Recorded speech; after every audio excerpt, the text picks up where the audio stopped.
Welcome. You are listening to Classic Story Cast. This is Pride and Prejudice. Chapter 6.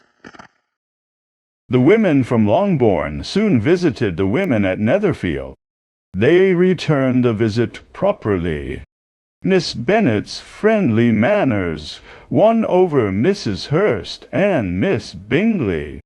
Although they found the mother unbearable and the younger sisters uninteresting, they expressed a desire to know the two oldest better. Jane appreciated this attention, but Elizabeth noticed their arrogance towards everyone, including her sister, and couldn't like them. Still, their kindness to Jane seemed to come from their brother's admiration. It was clear to everyone that he admired Jane, and Elizabeth could see that Jane was starting to fall for him. However, she was pleased that this was unlikely to be noticed by others, as Jane had a calm demeanor and cheerful attitude that would keep her feelings hidden from prying eyes. Elizabeth shared this with her friend, Miss Lucas. "It might be nice to keep the public in the dark," Charlotte replied, "but being too guarded can be a disadvantage. If a woman hides her feelings too well, she might miss the chance to win him over. It's not safe to leave feelings unexpressed.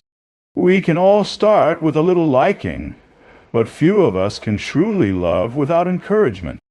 In most cases, a woman should show more affection than she feels. Bingley likes your sister, but he might never love her if she doesn't help him along. But she is helping him as much as she can. If I can see her feelings for him, he must be foolish not to notice them too. Remember, Eliza, he doesn't know Jane's nature like you do. But if a woman likes a man and doesn't hide it, he has to notice. Maybe he will if he sees her enough. But even though Bingley and Jane meet often, it's never for long, and they always see each other in big groups, so they can't talk all the time. Jane should make the most of every moment she has his attention. And once she has him, there will be more time for love. Your plan is good if all you want is to get married. If I wanted a rich husband, I might follow it. But that's not how Jane feels. She's not being strategic. She doesn't even know how she truly feels about him yet. She's only known him for 2 weeks. She danced with him 4 times at Meryton, saw him once at his house, and has dined with him 4 times. That's not enough to really understand him. Not as you say.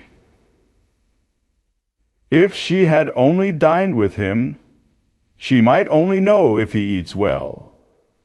But remember, they've spent 4 evenings together, and that can reveal a lot. Yes, those evenings showed they both prefer vingt un over commerce. But I doubt they've learned much else about each other. Well, Charlotte said, I wish Jane all the best.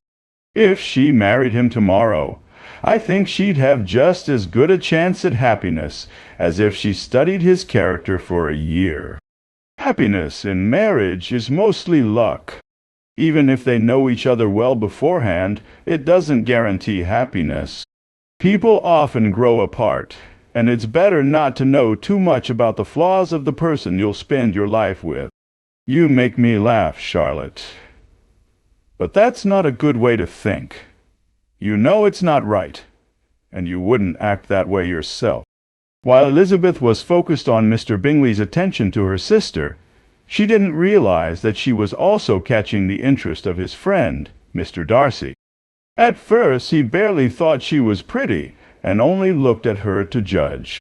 But once he convinced himself and his friends that she wasn't attractive, he began to see the intelligence in her dark eyes.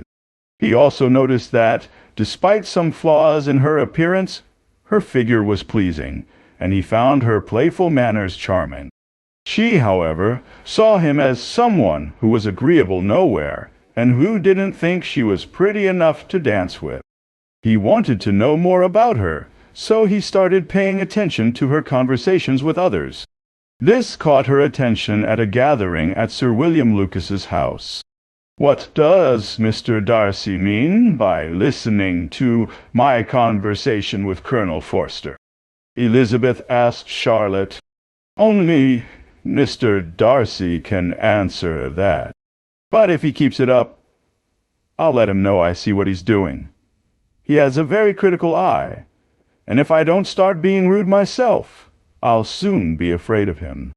When Mr. Darcy approached them, Miss Lucas dared Elizabeth to bring it up, which made Elizabeth turn to him and say, "Did you think I spoke very well just now when I was teasing Colonel Forster about having a ball at Meryton?" "With great energy, but it's a topic that makes a lady energetic. You're harsh on us." "It will soon be her turn to be teased," Miss Lucas said.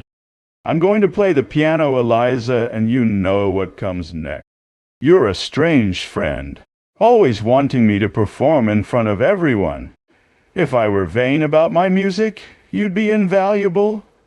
But I'd rather not play for those who are used to hearing the best." After some persuasion, Elizabeth agreed, saying, "Very well, if it must be so."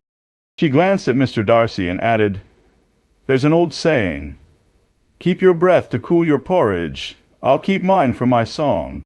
Her performance was enjoyable, though not exceptional.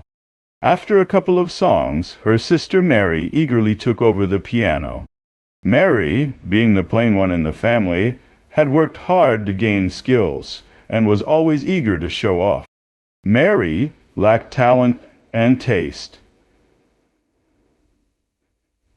and her vanity made her seem pedantic and conceited, which would have been a problem, even if she were more skilled. Elizabeth, being natural and easygoing, was more enjoyable to listen to, even if she played worse. After a long piece, Mary was happy to play popular tunes at the request of her younger sisters, who, along with some Lucases and a few officers, eagerly joined dancing. Mr. Darcy stood nearby, silently disapproving of the evening's entertainment, too lost in thought to notice that Sir William was next to him, until Sir William spoke up. "What a lovely activity for young people, Mr. Darcy. There's nothing like dancing. I see it as one of the great refinements of society." "Certainly, sir, and it's also popular among less refined societies. Every savage can dance." Sir William smiled. "Your friend dances wonderfully," he said, noticing Bingley join the group. "I assume you dance well too, Mr. Darcy. You saw me dance at Meryton, I believe." "Yes, and I enjoyed it. Do you often dance at St. James's?" "Never, sir.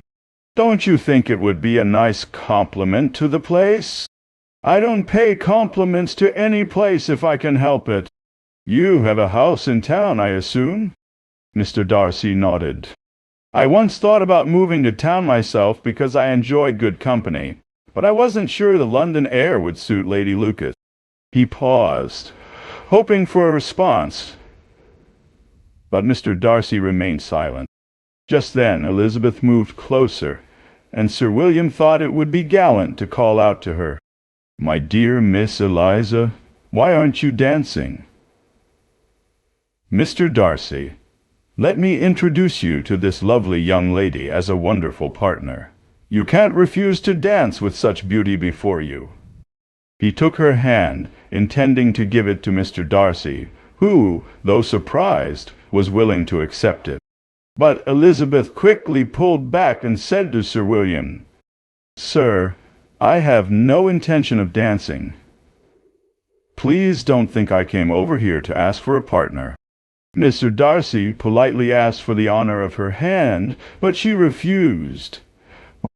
Elizabeth was determined, and Sir William's attempts to persuade her didn't change her mind. "You dance so well, Miss Eliza. It's cruel to deny me the pleasure of seeing you." and although this gentleman generally dislikes dancing, I'm sure he wouldn't mind doing it for half an hour." "Mr. Darcy is very polite," Elizabeth said with a smile. "He is, indeed. But considering the situation, my dear Miss Eliza, we can't blame him for being agreeable. Who would refuse such a partner?" Elizabeth smiled mischievously and turned away. Her refusal didn't lessen Mr. Darcy's interest in her, and he was thinking positively about her when Miss Bingley approached him. "I can guess what you're thinking about." "I doubt it. You're thinking about how unbearable it would be to spend many evenings like this, in such company. I completely agree. I was never more annoyed. The dullness and noise, the emptiness, and yet the self-importance of everyone. What I would give to hear your thoughts on them." "You're completely wrong, I assure you. I was thinking about the great pleasure that a pair of beautiful eyes in a pretty woman's face can bring." Miss Bingley immediately focused on him and asked who the lady was that inspired such thoughts. Mr. Darcy replied confidently, "Miss Elizabeth Bennet." "Miss Elizabeth Bennet!" Miss Bingley exclaimed. "I'm shocked. How long has she been your favorite? When should I congratulate you?" "That's exactly what I expected you to ask. A lady's imagination is quick.